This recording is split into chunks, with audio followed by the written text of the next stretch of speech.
paz do Senhor Jesus, meus amados irmãos e amigos, muito bem-vindos ao Foco na Lição. Eu sou o pastor Luiz Prates e este vídeo é sobre a lição número 9 da nossa revista Betel Dominical, a singularidade de Jesus Cristo. Nosso comentarista é o pastor Joabes Rodrigues do Rosário, presidente da Assembleia de Deus, Ministério de Madureira, Campo de Araguaçu, no Tocantins. Mas antes, eu vou aproveitar esse momento para mandar uma saudação especial e um forte abraço ao presbítero Mauro, carinhosamente chamado de Maurinho, que dirige uma congregação da Assembleia de Deus, Ministério de Madureira, Campo de Nova Friburgo, no Rio de Janeiro. Esta congregação está localizada lá no distrito de Boa Sorte, município de Cantagalo, também no estado do Rio de Janeiro. E esta congregação, pertencendo ao Campo de Nova Friburgo, é presidida pelo meu amigo pastor Marcos Damásio, que me mandou uma mensagem contando uma história tremenda. E baseado nessa história, eu venho aqui para dizer a vocês: obrigado, amigos e irmãos, obrigado pelo zelo, pelo carinho, pela importância e valor que vocês dão à Escola Bíblica Dominical. Olha, eu confesso que até hoje eu me arrepio quando lembro das palavras que o pastor Marcos Damásio usou, contando para mim o vínculo que vocês têm com o Foco na Lição.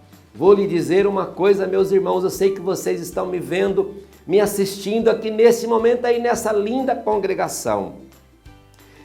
Lindo, emocionante e impactante o testemunho de vocês. Eu não tenho palavras. A única coisa que me vem na mente é lhe dizer: Deus lhe abençoe. Deus continue abençoando vocês, suas famílias, esta igreja cada vez mais. Do fundo do meu coração, em meu nome, em nome da minha família, em nome da diretoria e de toda a família Betel, muito obrigado. Agora vamos aos objetivos da nossa lição. Primeiro objetivo: ensinar que Jesus Cristo é o ungido de Deus. Segundo objetivo: estudar sobre a autoridade de Jesus Cristo. E terceiro objetivo: aprender sobre a importância dos milagres operados por Jesus Cristo. O texto de referência usado pelo comentarista para desenvolver esta revista, esta lição, está no Evangelho de João, capítulo 1, versículo 1 ao 5 e o versículo 14. Lembrando, meus irmãos e amigos, que o PDF com o plano de sugestão para esta aula ficará disponível aqui embaixo na descrição deste vídeo, ok? Olha, por favor, se você ainda não se inscreveu, se inscreva em nosso canal. Acione o sininho para você receber as notificações sempre que um novo vídeo for postado. Curta, compartilhe, comente, é muito importante para nós e para o nosso canal. No princípio era o Verbo, e o Verbo estava com Deus, e o Verbo era Deus. Ele, Jesus, estava no princípio com Deus. Todas as coisas foram feitas por ele, e sem ele nada do que foi feito se fez. Nele estava a vida, e a vida era a luz dos homens. Veio para os que era seu, e os seus não receberam. Mas a todos quantos os receberam, aos que creram no seu nome, deu-lhes o poder de serem feitos filhos de Deus. João 1, 1 a 4 e 11 e 12. Ponto 1. Jesus Cristo, ungido de Deus. Professores, eu oriento vocês a começarem esta lição deixando bem claro para os alunos que as palavras ungido em português, Cristo em grego e Messias em hebraico fazem menção a uma só pessoa. Que pessoa é essa? A pessoa bendita de nosso Senhor e Salvador Jesus Cristo. Vamos agora aos subtópicos. 1.1. A promessa do Messias no Antigo Testamento. Muitas profecias aqui no Antigo Testamento confirmam e provam a divindade do Messias. Dentre elas, eu destaco 3. Primeira que eu destaco, Isaías 7,14 está escrito: portanto, o mesmo Senhor vos dará um sinal. Eis que a virgem conceberá e dará à luz um filho, e chamará o seu nome Emanuel. Segunda referência, Miqueias 5,2 está escrito: e tu, Belém Efrata, posto que pequena entre milhares de Judá, de ti me sairá o que será Senhor de Israel, e cujas saídas são desde os tempos antigos, desde os dias da eternidade.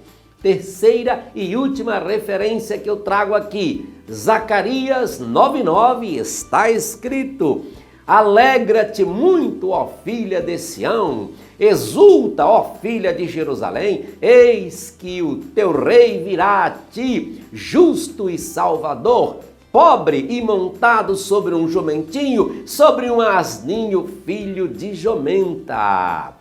No ponto 1.2, o nosso comentarista traz para análise: os evangelhos apresentam Jesus como Messias. Vamos então estudar agora esse segundo subponto. De acordo com o pastor Jefferson Magno Costa, os discípulos o reconheceram como Filho de Deus, Mateus 14,33. Pedro o confessou publicamente, Mateus 16,16. Natanael o confessou individualmente, João 1,49. O centurião e os soldados romanos também reconheceram sua filiação divina, Mateus 27,54. E até os demônios o reconheceram como Filho de Deus, Mateus 8,29. Mas a mais sublime declaração é esta, e ela veio do próprio Deus por ocasião do batismo de Jesus Cristo. Olha o que está escrito: e sendo Jesus batizado, saiu logo da água, e eis que se lhe abriram os céus, e viu o Espírito de Deus descendo como pomba e vindo sobre ele. E eis que uma voz dos céus dizia: este é o meu Filho amado, em quem me comprazo. Mateus 3,16 e 17. E assim a gente encerra o segundo subtópico. Vamos ao terceiro subtópico aqui do ponto 1, que o nosso comentarista traz: Jesus Cristo é cultuado como ungido de Deus. E diz o nosso comentarista: os primeiros cristãos tinham a convicção de que a salvação era obra do Senhor do céu e terra e que o Redentor era o próprio Deus. Diante do Sinédrio, veja o que disse Pedro, cheio do Espírito Santo: seja conhecido de vós todos e de todo o povo de Israel, que em nome de Jesus Cristo, o Nazareno, aquele a quem vós crucificastes e a quem Deus ressuscitou dentre os mortos, em nome desse é que este está ação diante de vós. Aqui, meus irmãos, Pedro está fazendo menção ao homem coxo que antes de ser curado vivia à porta do templo chamada Formosa pedindo esmolas. Pedro, acompanhado de João, estava subindo ao templo para orar. E ao ser solicitado pelaquele homem pedinte uma esmolinha, uma ajuda, a Bíblia diz que Pedro fixou o olho nele e, cheio do Espírito Santo, disse assim: não tenho prata nem ouro, mas o que tenho isto te dou. Em nome de Jesus Cristo, o Nazareno, levanta-te e anda. Atos 3,6. Então Pedro agora, continuando a sua mensagem, fazendo essa referência a este coxo, ele continua dizendo lá no Sinédrio, dizendo para aquele povo: ele é a pedra que foi rejeitada. Ele quem? Jesus. Rejeitada por vós, os edificadores, a qual foi posta por cabeça de esquina, e em nenhum outro há salvação, porque também debaixo do céu nenhum outro nome há, dado entre os homens pelo qual devemos ser salvos. Atos 4, 10 a 12. Que maravilha, né? Pedro aí usando, o nosso comentarista trazendo essa reflexão. Pedro então, aproveitando esse momento, né? Trazendo ali a sua pregação, falando sobre Jesus. Então aí acontece anteriormente a cura do coxo. E agora ele é chamado no Sinédrio, o povo ali pressionando Pedro. Aí Pedro aproveita aquele momento para trazer essa mensagem de salvação e deixar bem claro sobre a pessoa bendita de nosso Senhor Jesus Cristo. Que maravilha, que oportunidade boa para você trabalhar isso na sua aula. Trabalhe, professor, explore esse ponto maravilhoso na sua sala, ok? E assim a gente fecha o ponto 1, vamos ao ponto 2. Jesus Cristo e sua autoridade. Jesus Cristo ensinou e realizou muitos feitos como quem tem autoridade divina. Mateus 7, 28 e 29, Marcos 4, 41. O próprio Jesus colocou sua autoridade no mesmo nível da autoridade da lei divina.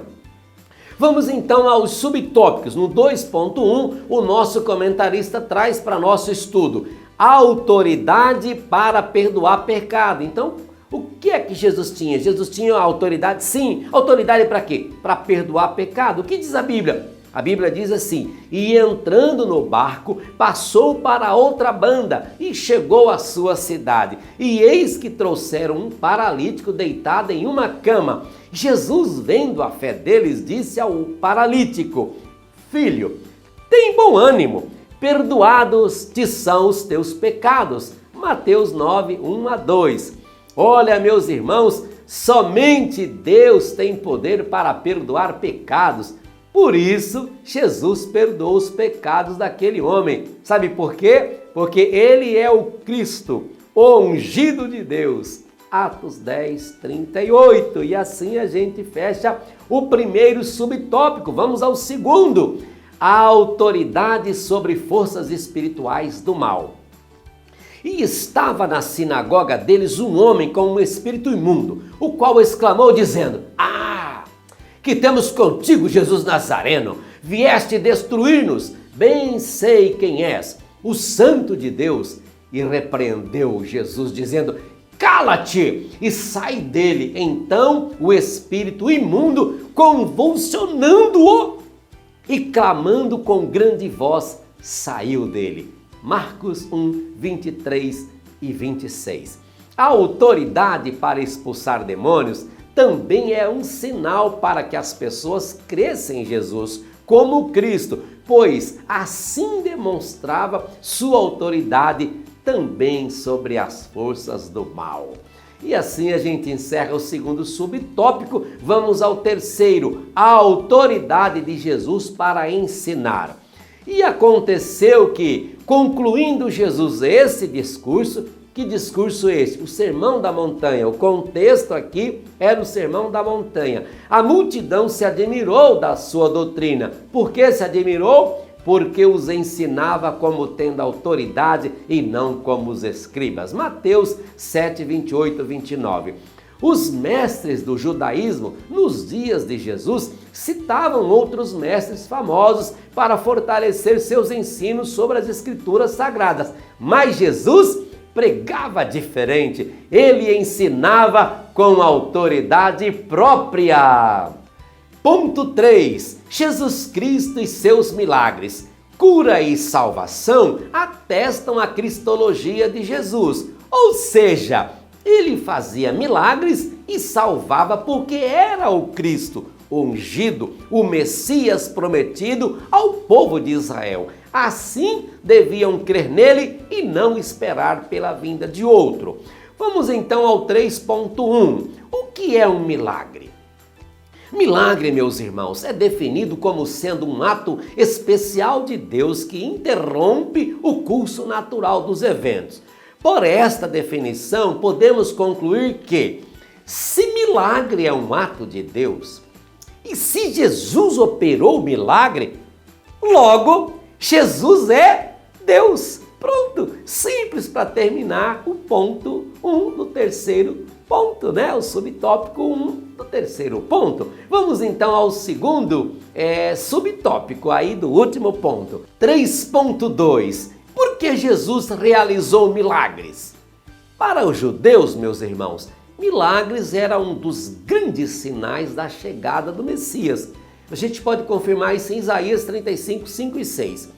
A confissão que fez Nicodemos: Rabi, bem sabemos que ninguém pode fazer esses sinais que tu fazes se Deus não for com ele. João 3,2 atesta a expectativa judaica. E então só com isso você já conclui esse segundo subtópico. E agora vamos para o terceiro e último subtópico da nossa lição. 3.3, o maior dos milagres, a ressurreição de Jesus. Meus irmãos, é importante fechar esta lição ressaltando que o maior milagre e a maior prova da divindade de Jesus foi a sua ressurreição. As outras ressurreições, por exemplo, a de Lázaro, foram milagres impressionantes, mas a ressurreição de Jesus foi o maior milagre de todos. Olha o que diz a Bíblia: mas agora Cristo ressuscitou dentre os mortos e foi feito as primícias dos que dormem. Porque assim como a morte veio por um homem, também a ressurreição dos mortos veio por um homem. Porque assim como todos morrem em Adão, assim também todos serão vivificados em Cristo. 1 Coríntios 15, 20 a 22. Concluindo, meus irmãos e amigos, eu fecho esta lição com a parte de um sermão que eu peguei do bispo anglicano Robson Cavalcante, que diz assim, abre aspas: a singularidade de Jesus Cristo é, pois, um princípio central, basilar, inquestionável e inegociável da igreja e elemento essencial da sua identidade. Sem a afirmação desse princípio, a igreja não teria se constituído, não teria se expandido, não teria atravessado séculos.